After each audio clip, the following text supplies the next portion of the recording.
اعوذ باللہ من الشیطان الرجیم بسم اللہ الرحمن الرحیم الحمد للہ رب العالمین والصلاة والسلام علی من لا نبی بعدہ وعلی من اتبعہ بإحسان الی یوم الدین ومن نصرہ ونصر دینہ وعلم سنتہ وعلم سنتہ الی یوم یبعثون رب اشرح لی صدری ویسر لی امری واحلل عقدۃ من لسانی یفقہوا قولی۔ بسم اللہ الرحمن الرحیم۔ جیسا کہ آپ میں سے جو لوگ ہمیشہ سے یہاں پریزنٹ رہے ہیں یا پچھلے کچھ لیکچرز میں موجود رہے ہیں، ان کو معلوم ہے کہ ہم جو ہے وہ مکی زندگی کے اخیر پڑاؤ پہ پہنچ چکے ہیں، اور انشاءاللہ بہت جلد ہی میرے خیال میں اگلے لیکچر سے ہی جو صحابہ کرام کی ہجرت جو ہے مکے سے مدینے کی طرف جو شروع ہوگی اس کا بیان ہو جائے گا، اور اس کے نیکسٹ لیکچر سے انشاءاللہ ہم رسول اللہ صلی اللہ علیہ وسلم کی ہجرت کا تفصیلی جو واقعہ ہے وہ پڑھیں گے انشاءاللہ، اور اس کے جو اس میں جو حکمت پوشیدہ ہے اس کو واضح کرنے کی کوشش کریں گے، اور ہجرت کے جو عمومی احکام ہیں اور ہجرت کی فرضیت اور ہجرت کی جو اہمیت ہے دین کے اندر اور اس کے جو فضائل ہیں وہ بھی اسی کے ضمن میں ذکر کیے جائیں گے۔ تو جیسا کہ شروع سے میرا طریقہ اس بات کو انشور کرنے کا رہتا ہے کہ جب ہم کسی اہم سیرت کے واقعے کو پڑھ رہے ہوں تو اس سے ریلیٹڈ جو اسلامک کانسیپٹس ہیں فقہ کی کتابوں میں ہوں چاہے قرآن و سنت کے اندر عام طور پہ اجمالاً یا تفصیلاً ذکر کیے گئے ہوں، اس کو آپ کے سامنے رکھ دیا جائے تاکہ یہ سیرت کی اسٹڈی صرف سیرت کی اسٹڈی نہیں رہے بلکہ اوور آل اسلام کی انڈرسٹینڈنگ جو ہے ہماری بڑھتی جائے۔ تو اس چیز کو آگے اور زیادہ انشور کریں گے، خاص طور پہ چونکہ مدنی زندگی سے بہت سارے مسائل اور بہت ساری جو اسلامک پرنسپلس ہیں، چاہے وہ لیگل سینس میں ہوں چاہے اسپریچول سینس میں ہوں چاہے اوور آل دین کے مفہوم کے سینس میں ہوں، وہ مدنی زندگی سے زیادہ نکل کے آتی ہیں۔ تو جیسے جیسے اب ہم مدنی زندگی کی طرف بڑھ رہے ہیں تو ہم بہت سارے کانسیپٹس کو ڈیل کرتے ہوئے چلیں گے، ہے نا؟ تو ان میں سے جو سب سے پہلا تفصیلی کانسیپٹ جو ہم ایک دو لیکچر کے بعد ہی شروع کریں گے وہ ہجرت کے تعلق سے جو اسلامی کانسیپٹ ہے، جو فضائل ہیں، جو اہمیت ہے، اس کو بھی ضمناً تھوڑا نقل کر دیں گے۔ ابھی جو ہم اسٹڈی کر رہے ہیں وہ عقبہ کی جو بیعت تھی، دا کووننٹ آف عقبہ، اس کے بارے میں پڑھ رہے تھے۔ اس تعلق سے میں نے آپ کو بیان کیا کہ 7 احادیث جو ہیں وہ آپ کے سامنے پڑھی جائیں گی، جس میں سے 4 ہم نے پچھلے لیکچر میں پڑھ لیا تھا۔ تو آخری کی 3 احادیث اور اس میں جو امپورٹنٹ پوائنٹس ہیں جو ڈسکرائب کرتی ہیں کہ جو سیکنڈ کووننٹ آف عقبہ ہوئی ہے ہجرت سے جسٹ پہلے، وچ از دی یو کین سے precursor to the Hijra, which is sort of opening the door for the hijrah of Rasulullah and all the Muslims towards Medina۔ تو اس کو بیان کرنے کے لیے ہم نے 7 احادیث کا سلیکشن آپ کے سامنے کیا ہے، ٹھیک ہے نا، مختلف احادیث کی کتب میں سے۔ تو ان میں سے 4 کو ہم ذکر کر چکے ہیں، جس میں اسی دا کووننٹ آف عقبہ کو ڈسکرائب کیا مختلف صحابہ نے اپنے اپنے الفاظ میں، ہے نا؟ تو آج جو ہم 5ویں حدیث پڑھنے جا رہے ہیں وہ در حقیقت جو وہ پہلی حدیث ہم نے پڑھی تھی نا، جابر بن عبداللہ رضی اللہ عنہ کی پہلی روایت جو ہم نے پڑھی تھی، جو مسند احمد میں، طبرانی وغیرہ میں موجود تھی، اس کا آدھا حصہ ہی پہلا ہم نے پڑھا تھا، جو پوائنٹ نمبر 1 میں حدیث آپ کے سامنے اسکرین پہ اپیئر ہو رہی ہے نا، narration of Jabir bin Abdullah is mentioned in Musnad Ahmad. تو مسند احمد، طبرانی وغیرہ میں اور ابن اسحاق میں بھی یہ حدیث موجود ہے۔ تو اس کا ایک حصہ تو ہم نے پڑھ لیا تھا جو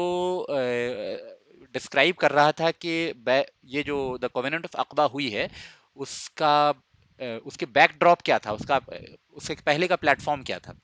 ابھی اسی کووننٹ کو ایکسپلین کرتے ہوئے جابر بن عبداللہ نے جو باتیں بیان کی ہے نا رضی اللہ عنہ، اس کو آپ کے سامنے بیان کر رہا ہوں، ٹھیک ہے نا؟ تو 5ویں نمبر کی حدیث جو ہے وہ آپ کے سامنے آ رہی ہے انشاءاللہ تعالی۔ اسی حدیث میں آگے چل کے وہ ارشاد فرماتے ہیں کہ جب عقبہ کی وادی میں ہم لوگ سب لوگ جمع ہو گئے تو ہم نے عرض کیا، یعنی ہم نے رسول اللہ صلی اللہ علیہ وسلم سے پوچھا کہ یا رسول اللہ صلی اللہ علیہ وسلم، ہم کس بات پہ آپ صلی اللہ علیہ وسلم سے بیعت کریں، یعنی ہم کن پوائنٹس پہ آپ کے ساتھ جو ہے کووننٹ کریں؟ تو اس پہ رسول اللہ صلی اللہ علیہ وسلم نے ارشاد فرمایا۔ اب میں چاہوں گا کہ یہاں پہ آپ ذرا اپنی توجہ کو اس کی طرف رکھیں، کیونکہ یہاں پہ جن باتوں پہ یہ کووننٹ قائم ہوئی ہے، جن باتوں پہ یہ بیعت ہوئی ہے، وہ اسلام کے اہم ترین مقاصد اور اہم ترین اصولوں میں سے ایک ہے نا۔ تو اس سے ہمیں یہ سمجھ میں آتا ہے کہ رسول اللہ صلی اللہ علیہ وسلم نے ہجرت سے پہلے ابتدائی دور میں کن باتوں کو سب سے زیادہ اہمیت دی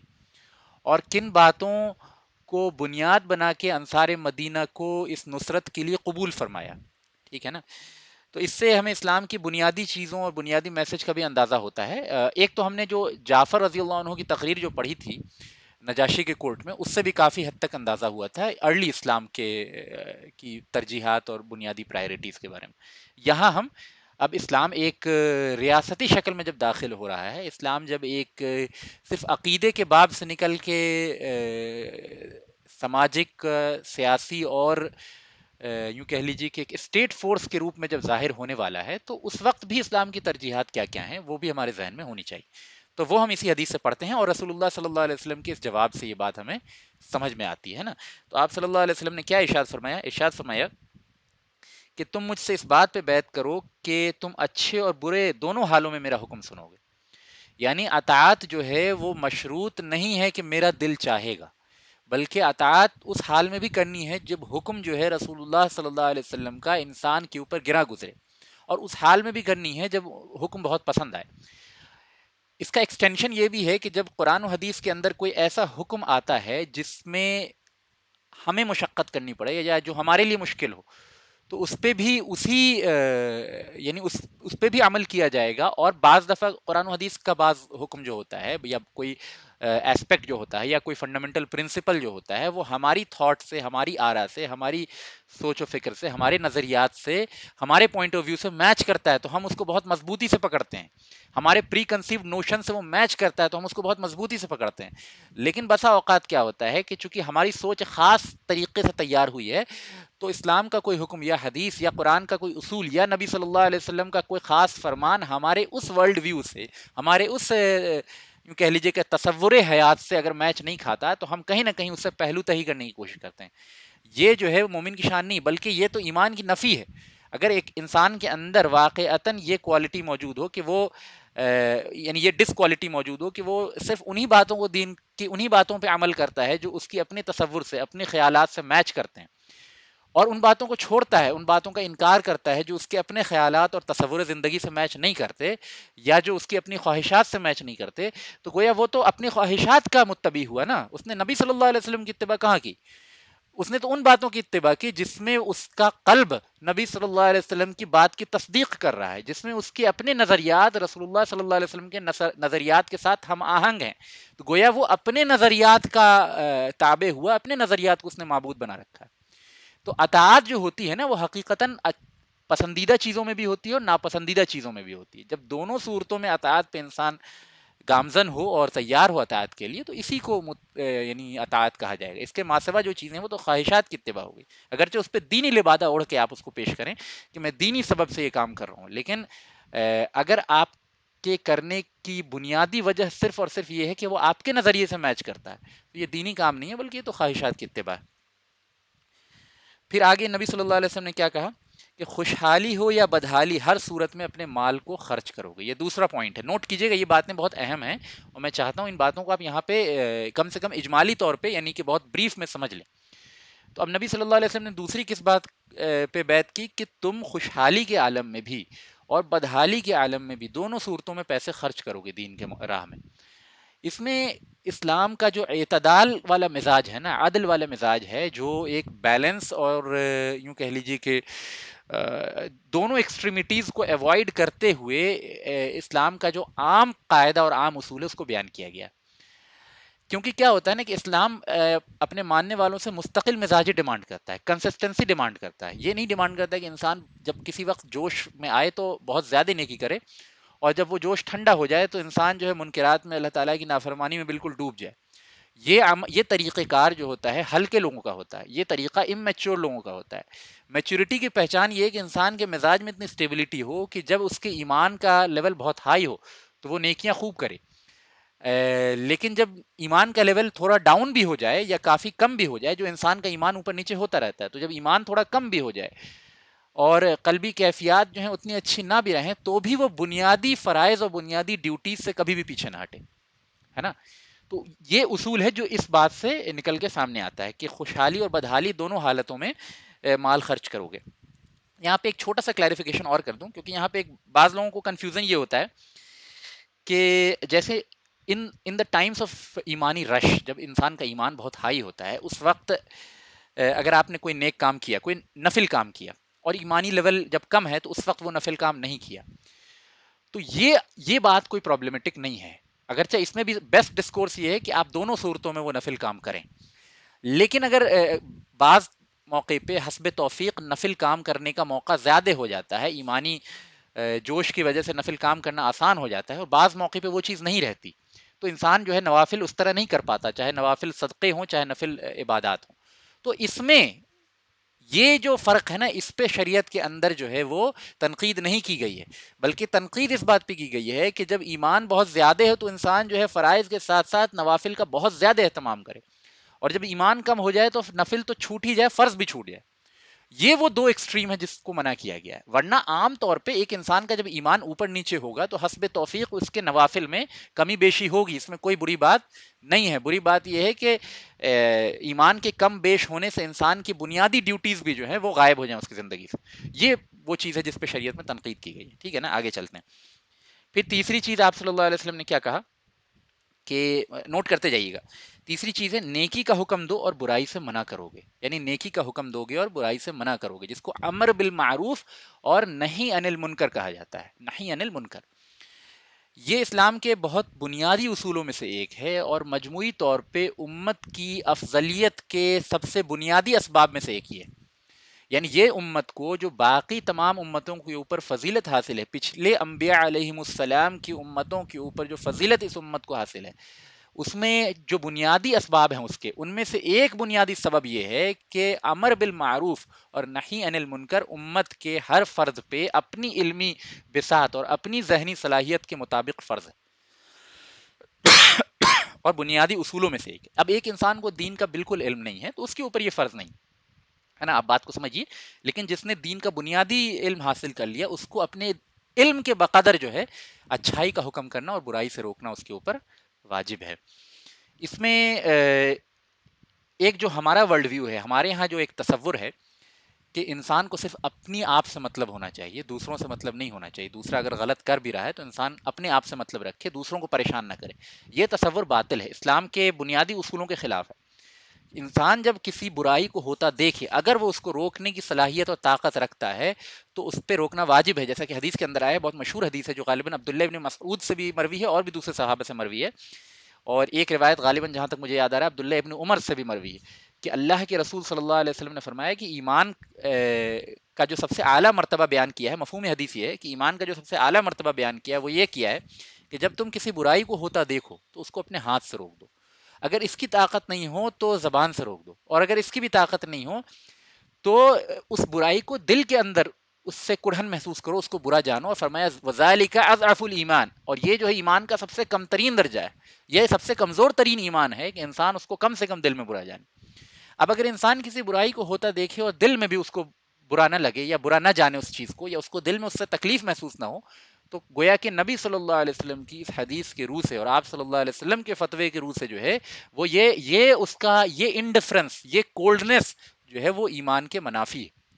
ٹھیک ہے نا. تو اسلام کے فنڈامنٹل اصولوں میں سے ایک ہے کہ انسان برائی سے روکے اور اچھائی کا حکم دے. اچھا چلیے، اس میں بھی ہمارے یہاں ایک تصور یہ ہے کہ اچھائی کا حکم دینا تو بہت پھر بھی عام ہے، یعنی لوگ آپ کو اچھی باتوں کی طرف تلقین کرتے ہیں، بہت اچھی بات ہے، بہت اچھی بات ہے.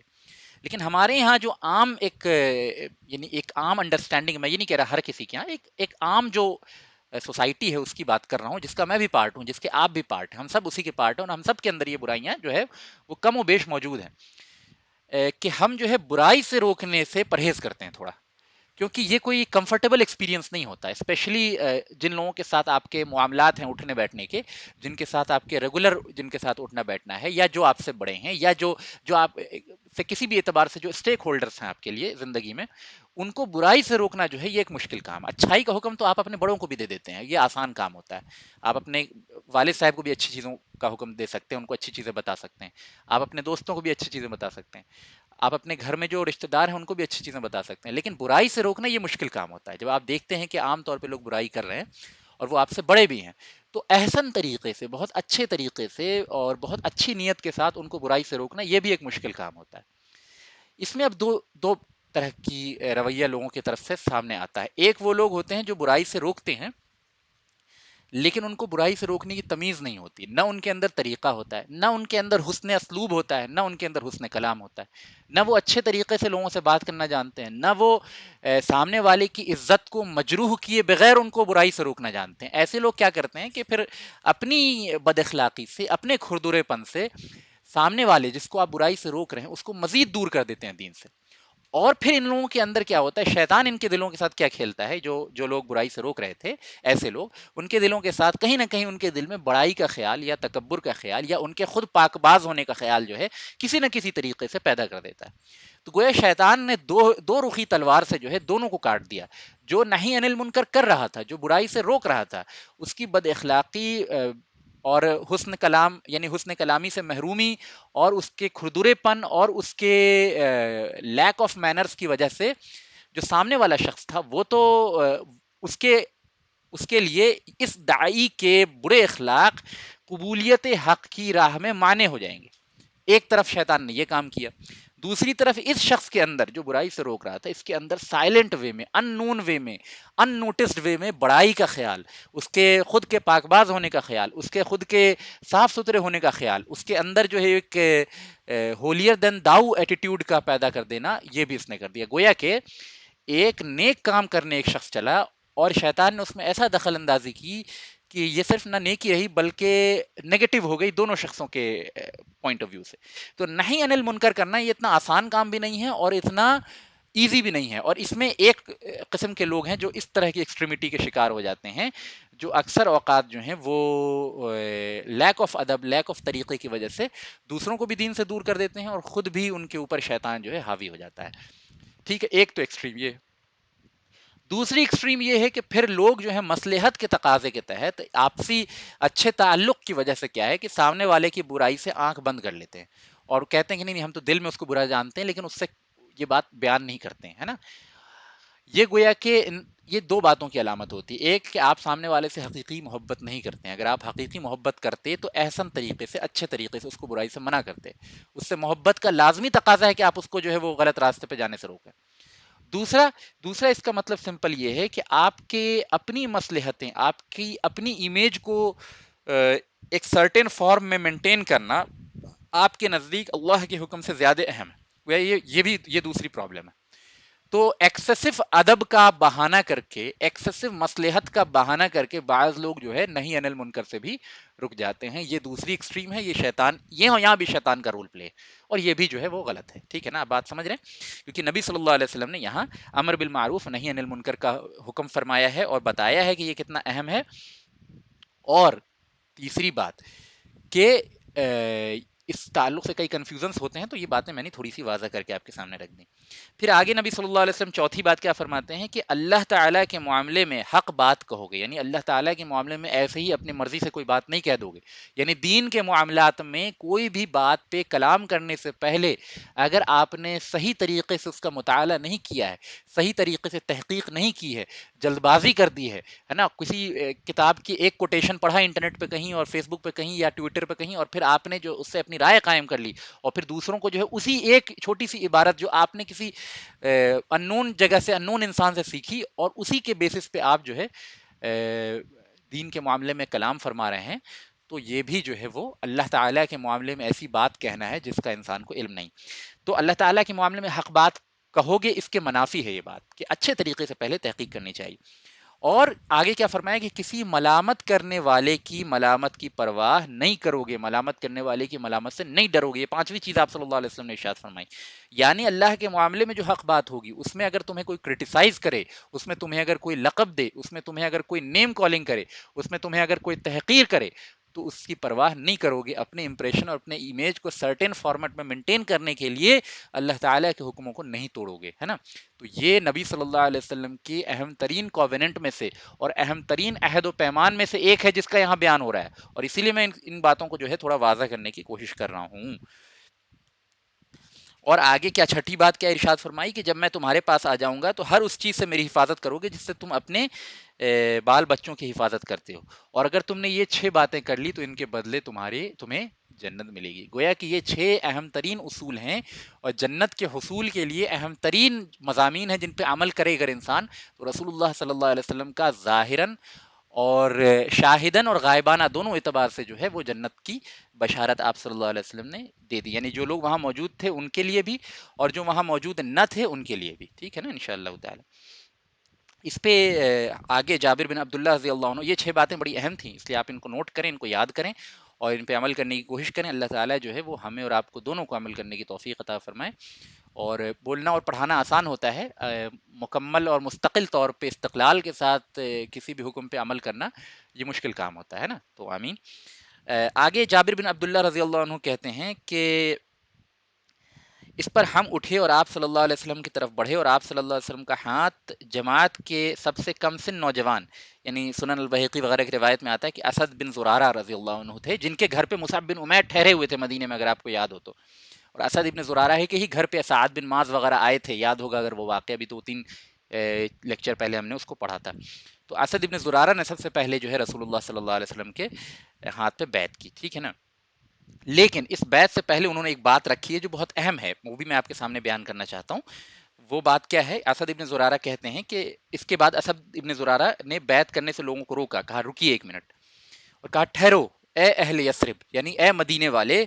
ہم اپنے اونٹ دوڑاتے ہوئے آپ صلی اللہ علیہ وسلم کے پاس صرف اس لیے آئے ہیں کہ ہم جانتے ہیں کہ یہ اللہ کے رسول ہیں، ہم جانتے ہیں کہ یہ سچے ہیں،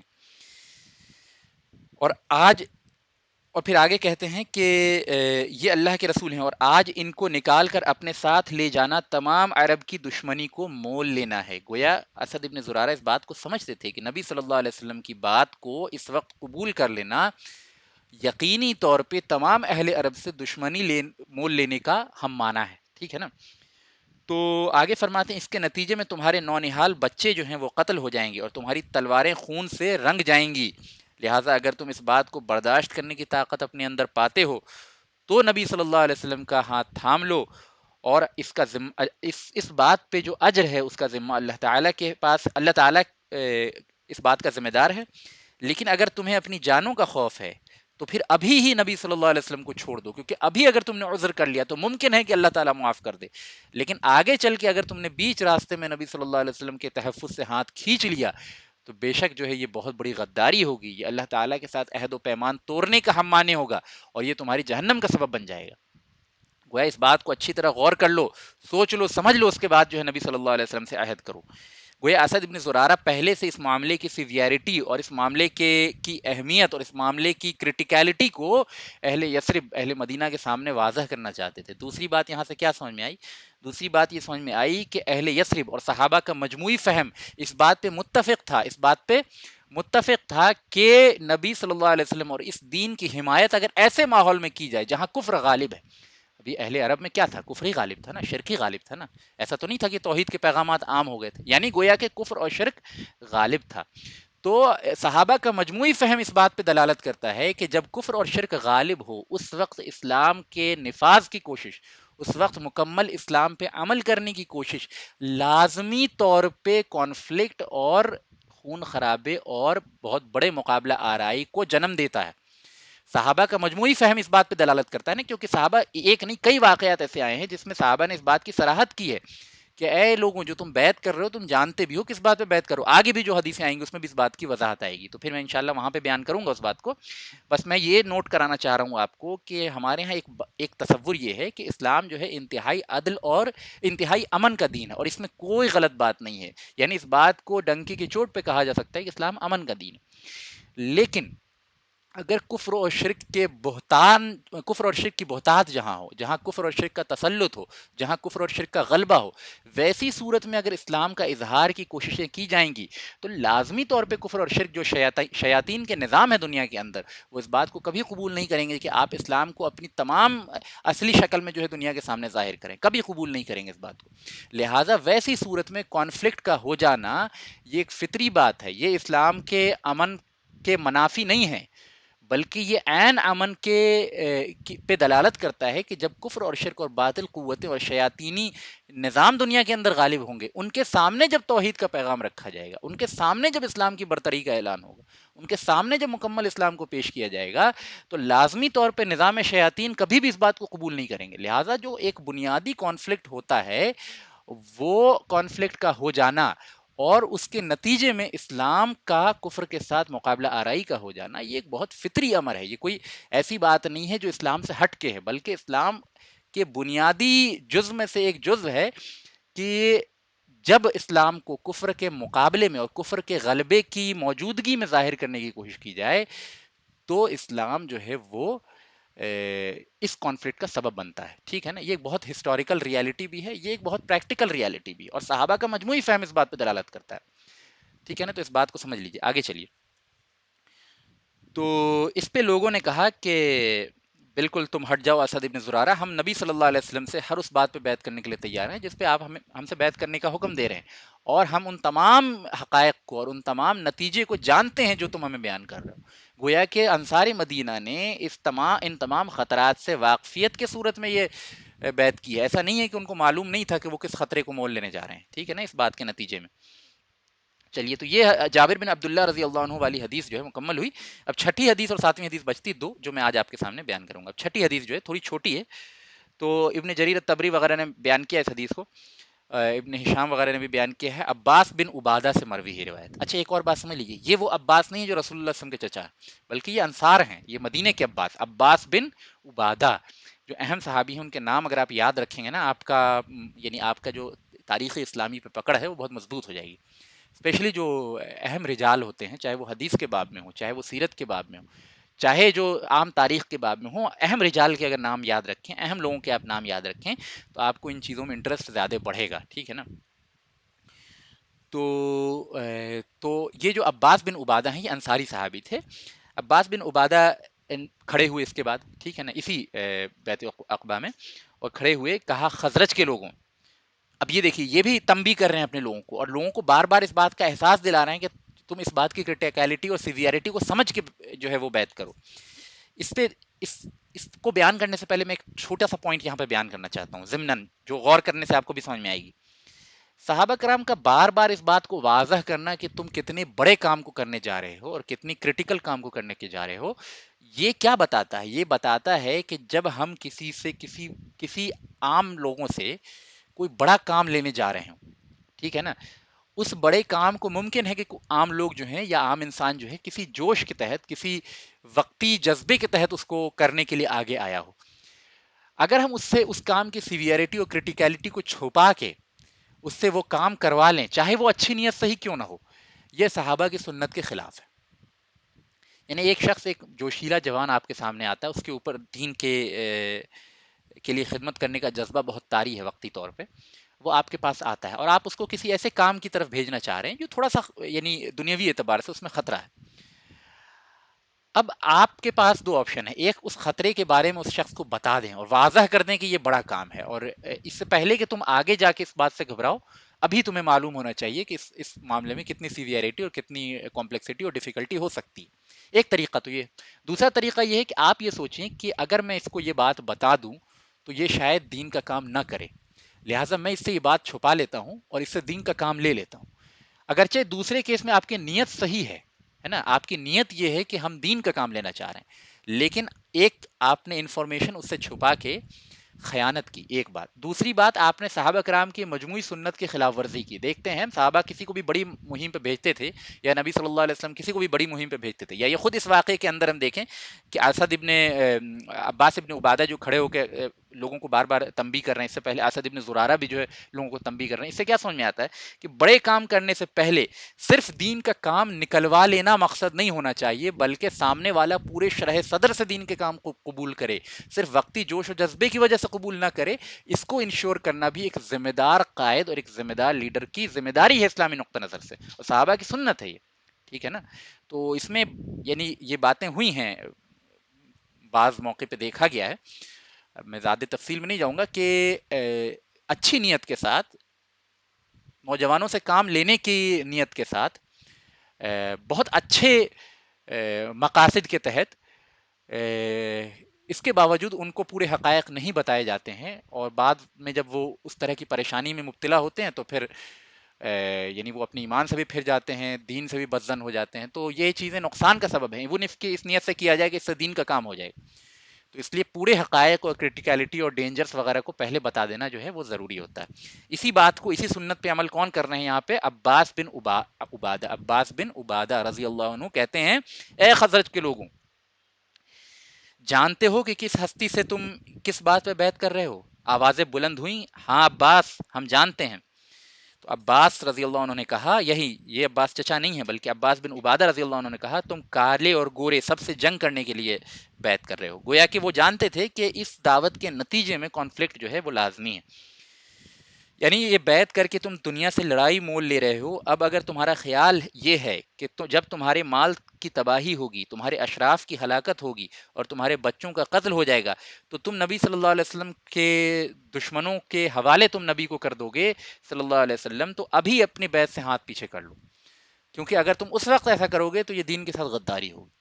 ہاں اگر تمہیں لگتا ہے کہ تم اپنے اشراف کے قتل کے باوجود، اپنے بچوں کے ذبح ہونے کے باوجود، اپنے مال کی ہلاکت کے باوجود، ہے نا، اپنی کالے اور گوروں سے جنگوں کے باوجود نبی صلی اللہ علیہ وسلم کا تحفظ کرو گے، تو پھر آؤ اس ہاتھ پہ بیعت کر لو، اس کے بدلے تمہارے لیے جنت ہے.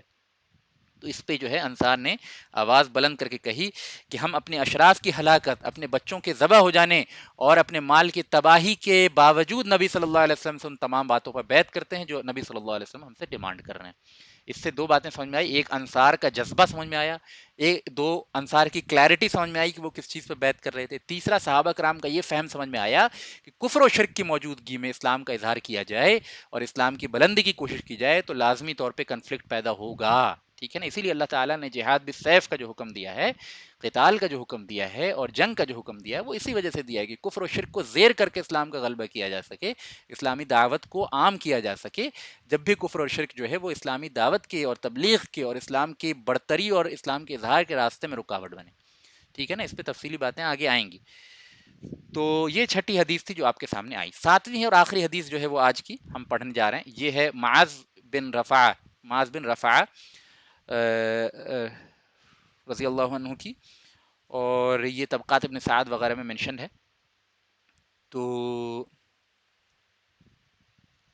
یہ روایت جو ہے پھر بیان کرتی ہے اسی بیعت عقبہ کے ایک اور پارٹ کو. کیا بیان کرتی ہے اس روایت کے اندر؟ کیا آتا ہے اس روایت کے اندر؟ آتا ہے کہ بیان کرتے ہیں معاذ بن رفع کہ جب ہم لوگ عقبہ کے مقام پہ جمع ہو گئے تو سب سے پہلے عباس رضی اللہ عنہ، اب یہ کون عباس ہیں؟ یہ چچا ہیں، ہے نا، یہ چچا عباس کی بات ہو رہی ہے. چچا عباس جو ہے سب سے پہلے کھڑے ہوئے اور انہوں نے کہا کہ آگے چچا عباس بن عبد المطلب نے کہا کہ اے گروہ خزرج، تم نے محمد صلی اللہ علیہ وسلم کو اپنے ہاں آنے کی دعوت دی ہے، اور حال یہ ہے کہ محمد صلی اللہ علیہ وسلم اپنے خاندان اور رشتہ داروں میں محفوظ ہیں. یہاں پہ تھوڑا سا ایک پوائنٹ میں آپ کے سامنے رکھ دوں کہ حضرت عباس یہاں پہ تھوڑی سی ڈپلومیٹیکلی بات کر رہے تھے، حالانکہ وہ بھی جانتے تھے کہ نبی صلی اللہ علیہ وسلم مکے میں محفوظ نہیں ہے، لیکن ان کی ایک جو غیرت تھی وہ اس بات کو گوارا نہیں کر رہی تھی کہ اس بات کو کھل کے کہیں، تو تھوڑا ڈپلومیٹیکلی وہ بات کر رہے تھے اور ابھی وہ مسلمان نہیں ہوئے تھے. ٹھیک ہے، بعض یعنی ایک روایت موجود ہے طبقات ابن سعد میں جس سے پتہ چلتا ہے کہ مسلمان ہو چکے تھے، لیکن زیادہ تر جمہور محدثین اور جمہور مورخین نے جو نقل کیا کہ عباس رضی اللہ عنہ اس وقت تک مسلمان نہیں ہوئے تھے، لیکن ہاں سپورٹ پورا کر رہے تھے رسول اللہ صلی اللہ علیہ وسلم کا، پروٹیکشن کر رہے تھے. تو وہ نہیں چاہتے تھے کہ یعنی کہ ایک بنو ہاشم کی تھوڑی سی امیج خراب جائے لوگوں کے سامنے. تو بہرحال انہوں نے یہ بات رکھی کہ محمد صلی اللہ علیہ وسلم جو ہے اپنے خاندان میں اور اپنے رشتہ داروں کے درمیان سب سے بڑھ کے محفوظ ہیں اور مضبوط حیثیت رکھتے ہیں. اور آگے کہا کہ ہم میں سے جن لوگوں نے دین اختیار کیا ہے محمد صلی اللہ علیہ وسلم کا اور جن لوگوں نے اختیار نہیں کیا ہے، دونوں اجماعی طور پہ نبی صلی اللہ علیہ وسلم کی تحفظ کے لیے کوشاں ہیں. اور یہ بات تو بالکل صحیح ہے. یعنی ابو طالب سے جو بیعت ہوئی تھی، آپ کو یاد ہوگا کہ جو شیبہ ابی طالب میں جو بائیکاٹ ہوا تھا بنو ہاشم کا اور بنو مطلب کا، تو اس وقت جو بیعت ہوئی تھی ابو طالب کی موجودگی میں، وہ یہی تھی کہ چاہے ہم ایمان لائیں، چاہے ہم نبی صلی اللہ علیہ وسلم پہ ایمان نہ لائیں، لیکن بنو ہاشم بنو مطلب کے جتنے افراد ہیں وہ سب کے سب اپنی جان و مال کے ساتھ نبی صلی اللہ علیہ وسلم کا تحفظ کریں گے. تو یہ بات تو بالکل صحیح تھی کہ جو لوگ ایمان نہیں لائے تھے وہ بھی نبی صلی اللہ علیہ وسلم کا تحفظ کر رہے تھے بنو ہاشم میں سے. لیکن ہاں دعوتی جو مقاصد تھے وہ اس کو ٹھیس پہنچ رہی تھی، کیونکہ دعوت اب آپ اس طرح سے کھل کے نہیں کر پا رہے تھے، اور عامت الصحابہ جو تھے وہ بھی کافی پریشان تھے مکہ کے اندر، بہت سارے ظلم و ستم میں تھے. آگے عباس رضی اللہ عنہ کہتے ہیں کہ مگر محمد صلی اللہ علیہ وسلم سب کو چھوڑ کر تمہارے پاس ہی جانا چاہتے ہیں. اب تم دیکھ لو، اگر تم اتنی طاقت رکھتے ہو کہ رسول اللہ صلی اللہ علیہ وسلم کی کا تحفظ کر سکو تو اس بات پہ بیعت کر لو، کیونکہ عرب جو ہے متحد ہو کے تم پہ پل پڑیں گے. یہاں پہ بھی عباس رضی اللہ عنہ کی دور اندیشی سمجھ میں آتی ہے کہ وہ بھی اس بات کو مانتے ہیں کہ اس دعوت کے قبولیت کے نتیجے میں اور نبی صلی اللہ علیہ وسلم کے مدینے جانے کے نتیجے میں اہل مدینہ کو تمام عرب سے دشمنی جو ہے وہ مول لینی پڑے گی. ٹھیک ہے نا. تو کہا کہ عباس رضی اللہ عنہ نے آ کے کہا کہ اگر تم اس بات کی طاقت رکھتے ہو کہ تمام عرب سے جنگ کر سکو تو پھر جو ہے وہ نبی صلی اللہ علیہ وسلم کو لے جاؤ، لیکن اگر تم اس بات کا ڈر ہے کہ تم مقابلہ نہ کر سکو گے تمام عرب کا تو ابھی سے ہی جو ہے وہ اپنی ہاتھ پیچھے کھینچ لو، کیونکہ سب سے اچھی بات جو ہے سچی بات ہے. یعنی اگر ابھی اس مومنٹ پہ تم نے عذر کر لیا تو ممکن ہے کہ معاملہ ٹھیک ہو، لیکن آگے چل کے اگر تم بیچ راستے میں نبی صلی اللہ علیہ وسلم کا ساتھ چھوڑو گے تو یہ اچھی بات نہیں ہوگی. اس کے بعد عباس رضی اللہ عنہ چونکہ جنگجو آدمی تھے، تھوڑے تجربے کار تھے، بڑے عمر کے تھے اور تجارت وغیرہ میں جایا کرتے تھے، تو انہوں نے جنگی طریقہ پوچھا کہ تم لوگ کس طرح جنگ کرتے ہو، یعنی جنگی جو کوالٹیز تمہارے اندر ہیں یا جنگی ٹیکنیکس ہیں اس کے بارے میں بتاؤ. تو عباس رضی اللہ عنہ نے حضرت سے پوچھا کہ تم کس طرح جنگ کرتے ہو. تو خزرج میں سے عبداللہ بن عمر بن حرام کھڑے ہوئے اور انہوں نے کہا کہ واللہ ہم جنگ آزما لوگ ہیں. ٹھیک ہے نا. لڑائی ہماری گھٹی میں پڑی ہوئی ہے، ہم اس کے عاشق ہیں، ہم تو لڑائی کے عاشق ہیں. باپ دادا سے ہم نے وراثت میں لڑائی کی کوالٹیز جو ہیں وہ پائی ہیں. پہلے ہم تیر اندازی کرتے ہیں یہاں تک کہ تیر ختم ہو جاتے ہیں، پھر ہم نیزوں سے لڑتے ہیں یہاں تک کہ نیزے ٹوٹ جاتے ہیں، پھر ہم تلواروں سے لڑتے ہیں یہاں تک کہ تلواریں جو ہے وہ ختم ہو جاتی ہیں. یہاں تک کہ ہم میں سے جس کی یعنی ہماری یا ہمارے دشمن میں سے جس کی موت پہلے آ جاتی ہے وہ موت کے ذریعے مر جاتا ہے اور دوسرا اس کے اوپر فتح یاب ہو جاتا ہے. تو یہ بات جب کہی تو حضرت عباس رضی اللہ عنہ نے کہا کہ واقعی تم جنگجو قوم ہو. پھر بعض انصار وہاں پہ کھڑے ہوئے، برا بن معمور اور دوسرے اور برا بن معرور وغیرہ کھڑے ہوئے اور انہوں نے کہا کہ عباس آپ کی بات ہم نے سن لی اور ساری باتوں کو ہم سمجھتے ہیں، اس کے باوجود ہم نبی صلی اللہ علیہ وسلم سے بیعت کرنے کے لیے تیار ہیں، اپنی جانوں کی ہلاکت کے باوجود تیار ہیں. تو یہ وہ لوگ تھے جنہوں نے سب سے یعنی کہ بڑے اسکیل پر نبی صلی اللہ علیہ وسلم کو پہلے بیعت دی، اور یہ وہ واقعات تھے جو اس بیعت سے ریلیٹڈ تھے. سیکنڈ کووننٹ آف عقبہ بڑی تاریخی بیعت ہے اور بہت بڑا موڑ یہاں سے اسلامی تاریخ کے اندر ہے، بہت کرٹیکل واقعہ ہے. گویا یہ بیعت جو ہے اپنے آپ میں ایک بہت بڑا مائل سٹون تھا جو اچیو ہوا. اس کے نتیجے میں اب اسلام کو باہر کی راہیں کھل گئیں اسلام کے لیے اور دعوت و تبلیغ کی راہیں کھل گئیں. اسلام ایک پولیٹیکل پاور کے روپ میں جو ہے ظاہر ہونے کی پہلی جو نیم رکھی گئی وہ اسی بیعت کے ذریعے رکھی گئی. تو بیعت عقبہ کی بڑی اہمیت ہے اسلام کے اندر، اور یہ 7 احادیث جو ہیں اس تعلق سے میں نے مختلف کتابوں سے آپ کے سامنے نقل کر دی ہیں. ٹھیک ہے نا. تو یہاں سے جو چند باتیں سمجھ میں آئی ہیں وہ تو میں نے آپ کے سامنے بیچ بیچ میں رکھی دی. ایک اور چیز جو سمجھ میں آئی کہ انصار مدینہ کی جو فدائیت تھی رسول اللہ صلی اللہ علیہ وسلم کو لے کے اور اس دین کو لے کے، یہ وہ انٹرنل جذبہ تھا اور یہ وہ ان کی خوبی تھی جس کی بنا پہ اللہ تعالیٰ نے اس چھوٹے سے گروہ کو، اس دور دراز کے گروہ کو وہ فضیلت عطا کی جس سے تمام عرب کے بڑے بڑے قبائل محروم رہے. گویا کہ انصار مدینہ کو وہ فضیلت حاصل ہوئی جو قیامت تک ویسی فضیلت کسی دوسرے قوم کو، کسی دوسرے قبیلے کو حاصل نہیں ہوئی، کہ نبی صلی اللہ علیہ وسلم کی بے یار و مددگاری والی سچویشن میں نبی صلی اللہ علیہ وسلم کو اور مہاجرین کو پناہ دینا اور پھر اسلامی نظام کی بنیادیں اپنے یہاں رکھوانا اور تمام عرب سے جنگ کر کے اسلام کے غلبے میں کا اسلام کے غلبے کا کارکن بننا، یہ وہ فضائل ہیں جو انصار مدینہ کو حاصل ہے. اور اس اعتبار سے قیامت تک کسی کو بھی وہ فضیلت حاصل نہیں ہوگی جو اس مخصوص طبقے کو، اس چھوٹا سا طبقہ جو عقبہ کے اندر موجود تھا 75 لوگوں کا، ان کو وہ فضیلت حاصل ہوئی جس کے نتیجے میں پھر وہ مدینہ والے سارے مسلمان ہوئے اور جس کے نتیجے میں پھر بدر، احد اور خندق اور یوں کہہ لیجئے کہ خیبر وغیرہ فتح ہوئے، جس کے نتیجے میں تبوک کے ذریعے جو ہے روم کے اوپر غلبے، روم کے اوپر جو یوں کہہ لیجئے کہ روب قائم ہوا، جس کے نتیجے میں فتح مکہ ہوا، جس کے نتیجے میں تمام عرب کے اندر دین پھیلا، جس کے نتیجے میں حنین کی جنگ فتح ہوئی، جس کے نتیجے میں طائف فتح ہوا، جس کے نتیجے میں پورا عرب مسلمان ہوا اور جس کے نتیجے میں خلافت ابو بکر، عمر اور عثمان رضی اللہ عنہم کے دور تک اسلام جو ہے سویلائزڈ ورلڈ کے تمام مقامات تک پہنچ گیا. تو یہ وہ مائل سٹون تھا، یہ وہ ٹرننگ پوائنٹ تھا اسلامک ہسٹری کا، جس کے نتیجے میں وہ سارے واقعات جو ہیں وہ رونما ہوئے. اور انصار کی یہ وہ فدائیت تھی جس کے بنا پہ اللہ تعالیٰ نے خاص طور پہ ان کو چنا اس کام کے لیے. ٹھیک ہے. پھر اس کے بعد نبی صلی اللہ علیہ وسلم نے جب یہ بیعت ہو گئی، یہ ساری باتیں ہوں گئی، تو 12 لیڈرز کو مقرر کیا، یعنی کہ مدینہ کے 12 لیڈرز کو مقرر کیا کہ تم 12 نقیب جو ہے ریپرزنٹیٹیوز ہوگے، جن کو میں یعنی خط وغیرہ نبی صلی اللہ علیہ وسلم لکھا کرتے تھے، احکامات وغیرہ بھیجا کرتے تھے مدینے میں، جب تک کہ یہ لوگ وہاں قائم تھے اور نبی صلی اللہ علیہ وسلم وغیرہ مکہ کے اندر تھے، اور وہ 12 جو ہیں ان کو آپ صلی اللہ علیہ وسلم احکام دیتے تھے اور وہ پھر ان احکامات کو عام کرتے تھے. تو ان 12 کے نام جو ہیں وہ کتب حدیث میں، کتب سیرت میں موجود ہے، لیکن میں نہیں سمجھتا کہ ابھی یہاں پہ یعنی آپ لوگ اس کو سن کے بہت انجوائے کریں گے، تو اس کو میں اسکپ کر رہا ہوں. اس بیعت کے نتیجے میں کیا ہوا، پھر مدینہ کے اندر اب اسلام بہت تیزی سے پھیلنا شروع ہوا، یہاں تک کہ ہر دن جو ہے وہ ہر خاندان میں کوئی نہ کوئی شخص جو ہے مسلمان ہو جاتا، کبھی کبھی پورا کا پورا خاندان مسلمان ہو جاتا، اور لوگوں کو بت پرستی سے، شرک سے اتنی نفرت پیدا ہو گئی کہ لوگ خود ہی اپنا بت توڑنے لگے. اور ہر دن مدینہ کے اندر، یعنی کہ طبقات ابن سعد وغیرہ میں اور دوسری سیرت کی کتب میں آتا ہے کہ مدینہ کے اندر ہر دن جو ہے راستوں پہ کوئی نہ کوئی بت ٹوٹا ہوا ملتا، یعنی بعض گلیوں میں تمام پوری کی پوری گلی میں کوئی نہ کوئی بت ٹوٹا ہوا ملتا. تو اس طریقے سے اسلام کا غلبہ ہونے لگا، اور اہل اسلام، اہل شرک جو مدینے کے اندر جو ابھی شرک پہ قائم تھے، ان کے اوپر ان کا غلبہ ہونے لگا، یہاں تک کہ صحابہ کرام نے بت توڑنے کی مہم بھی جو ہے مدینے کے اندر چلائی. یہاں تک کہ جو مشرکین بت پرست بھی تھے،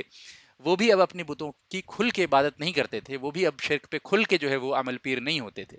اس تعلق سے کئی واقعات آئے ہیں، لیکن اب میں اس کو اسکپ اس لیے کر رہا ہوں کہ وہ تفصیلات پھر